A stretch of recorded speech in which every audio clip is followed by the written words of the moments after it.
আজ সোমবার ২১ এপ্রিল ২০২৫, ৮ বৈশাখ ১৪৩২ বঙ্গাব্দ, ২২ শাওয়াল ১৪৪৬ হিজরি।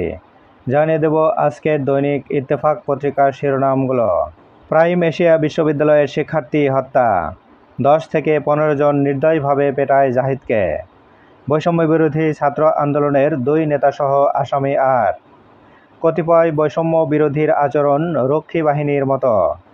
ছাত্রদল, সিসিটিভি ফুটেজ দেখে আসামি গ্রেপ্তারের চেষ্টা চলছে, ওসি।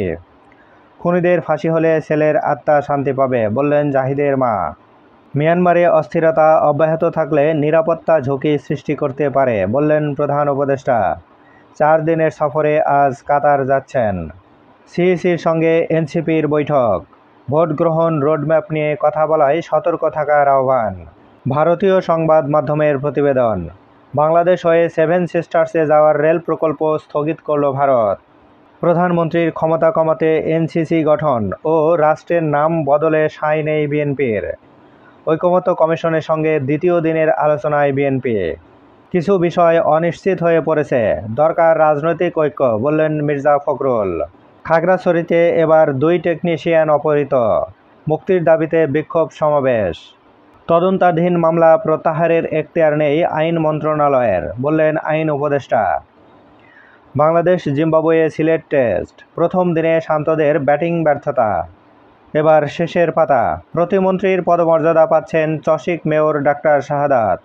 আসামি গ্রেপ্তারে ঊর্ধ্বতন কর্তৃপক্ষের অনুমতি বৈধতা নিয়ে রিট। প্রধান উপদেষ্টার বিশেষ সহকারী হিসেবে নিয়োগ পেলেন শফিউর রহমান, দায়িত্ব পালন করবেন পররাষ্ট্র মন্ত্রণালয়ে। সারা দেশে পলিটেকনিক শিক্ষার্থীদের সমাবেশ। ৪৮ ঘন্টার মধ্যে ৬ দফা না মানলে লং মার্চ টু ঢাকা কর্মসূচি। কারিগরি শিক্ষা শেষেও বেকার থাকছে ৭৫% সনদধারী। কারিগরি শিক্ষার্থীদের যেসব যন্ত্রপাতির ব্যবহার শেখানো হচ্ছে তা গত শতাব্দীর। কারিকুলাম ঢেলে সাজানোর পরামর্শ শিক্ষাবিদদের।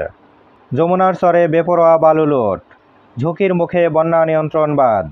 প্রতিবাদ করায় কৃষকরা গ্রাম ছাড়া। নতুন রাজনৈতিক দল নিবন্ধন, আবেদনের সময় 2 মাস বাড়ালো ইসি।